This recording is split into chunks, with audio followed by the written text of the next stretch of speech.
Salut à tous!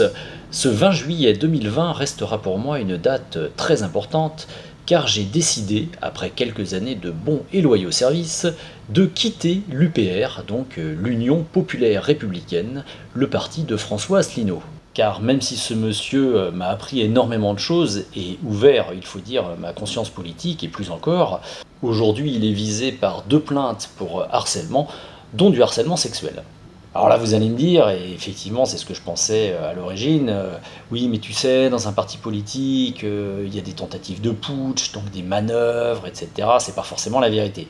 Sauf que là, les plaintes sont quand même confortées par des témoignages qu'on trouve à droite, à gauche, et dont certains m'ont été rapportés directement. Alors bien entendu, il faut laisser faire la justice, hein. Moi je suis pas là pour juger François Asselineau, et je ne ferai pas l'erreur du Bureau national avec une lettre qui s'asseyait sur la présomption d'innocence. D'autant plus qu'elle a été rédigée, et ça vous l'ignorez peut-être, avant que les 2 plaintes aient été déposées. Donc elle ne pouvait être que contre-productive. Ceci dit, comme on dit, de l'eau est passée sous les ponts, et je me vois mal aujourd'hui continuer à mettre de l'énergie dans un parti qui est mort, que François Asselineau soit coupable ou non. Ça va aussi me permettre de retrouver une certaine indépendance, qui n'est peut-être pas plus mal par rapport au sujet que je traite sur ma chaîne.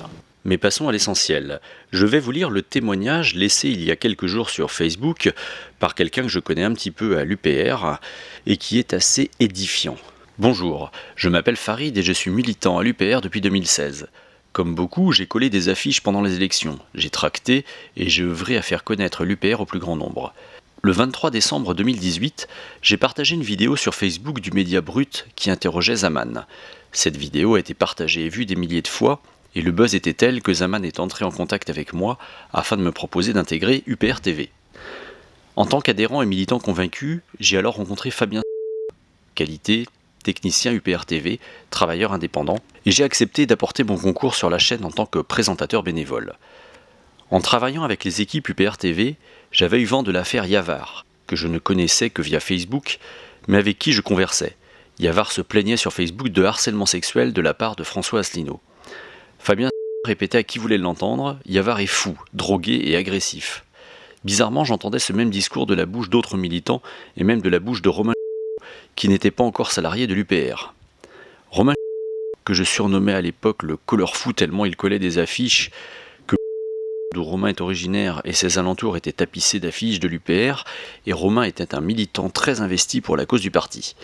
En septembre 2019, Romain m'a demandé de l'héberger le temps de trouver un appartement, puisqu'il entrait à l'UPR en tant que chauffeur et attaché de presse audiovisuelle, ce que j'ai accepté. Il est resté à la maison de mi-septembre à fin décembre 2019. Je me suis vite aperçu que quelque chose ne tournait pas rond. Quand FA, alias M. Asselineau, était avec nous, il n'avait Dieu que pour Romain. Mais tournant parfois le dos, je tiens à le dire ici, FA ne sait pas se comporter en public. Je pense notamment à une scène ultra gênante dans un restaurant, en présence de Fabien, où FA branlait le goulot d'une bouteille d'eau, tout en regardant Romain et en disant « Je veux du jus ».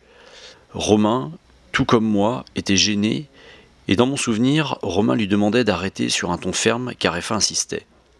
J'ai assisté, malgré moi, à des conversations téléphoniques car Romain mettait le haut-parleur pour nous prouver des faits rapportés ici et effectivement, j'ai pu constater qu'il était victime de chantage affectif, de manipulation et d'intimidation. De ce que j'ai vu, et surtout vers la fin de leur relation professionnelle, c'est-à-dire fin février 2020, Romain a toujours repoussé FA en l'insultant parfois de gros sac à merde. Qu'il fallait qu'il le laisse tranquille, Romain était vraiment à bout. Le pire, c'est que FA prenait un malin plaisir à le pousser à bout, et quand il y arrivait, il nous regardait avec un sourire en nous disant qu'il était enfin parvenu à ses fins, c'est-à-dire de l'énerver et le faire hurler. Il faut aussi savoir que FA s'est porté garant pour Romain quant à la location de son studio parisien. Ainsi, FA avait une emprise sur lui. C'est décevant à dire, mais oui, j'ai vu un homme de 63 ans manipuler un gamin de 25 ans. Le studio de Romain était juste à côté de mon travail, et il venait souvent boire un café avec moi pendant ma pause, et notamment début février 2020, après un déplacement qu'il avait fait avec FA pour les élections municipales. Romain était vraiment dans un état de stress important. C'est là qu'il m'a avoué prendre des médicaments pour se calmer. Il venait alors de plus en plus souvent à la maison, ne pouvant plus rester seul et se livrait beaucoup à moi. En février 2020, avec Marie, Nous avions pris un verre au Café Les Turbines, en bas de mon travail, rue Turbigo à Paris, en présence de FA et Romain.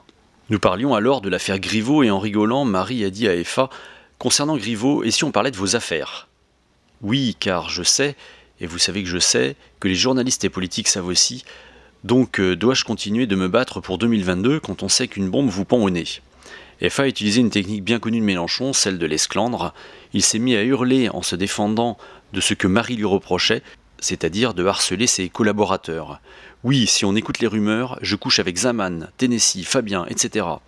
Il a stoppé la conversation et a trouvé un prétexte pour partir. En effet, à plusieurs reprises, j'ai entendu FA dire à Romain sur un ton ironique, puisqu'il riait en le lui disant « Purée, je te donne toutes les clés pour me flinguer ». Romain m'avait montré sur son téléphone un email que FA lui avait soigneusement écrit et envoyé afin qu'il lui retourne signé. Dans cet email, FA écrivait en se faisant passer pour Romain afin de le faire passer pour quelqu'un de bipolaire et borderline, pour avoir une défense au cas où l'affaire sortirait publiquement. J'atteste avoir entendu, à plusieurs reprises au téléphone, mis sur haut-parleur, FA demandait à Romain de lui retourner cet email signé de sa main, que c'était la seule façon pour lui qu'il lui fasse confiance. FA était très insistant. Ensuite, le confinement a commencé et j'ai eu une dispute avec Romain qui n'avait rien à voir avec l'UPR ni avec FA.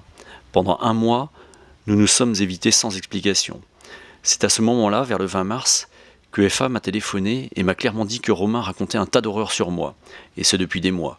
Il m'a clairement monté la tête contre Romain en me demandant de témoigner contre lui et en le faisant passer pour un fou, alcoolique, borderline, bipolaire, etc. Ce que j'ai refusé. C'était même facile pour FA, étant donné que je ne parlais plus à Romain.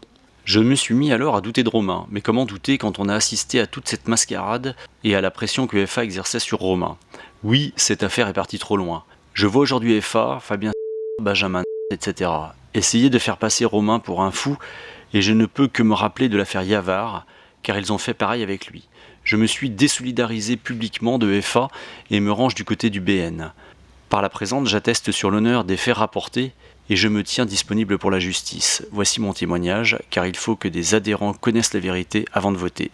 Pour finir, n'oubliez pas de liker cette vidéo, de la partager, d'y laisser des commentaires, de vous abonner à ma chaîne et de me soutenir financièrement sur mon compte Tipeee. Sur ce, je vous souhaite une bonne journée.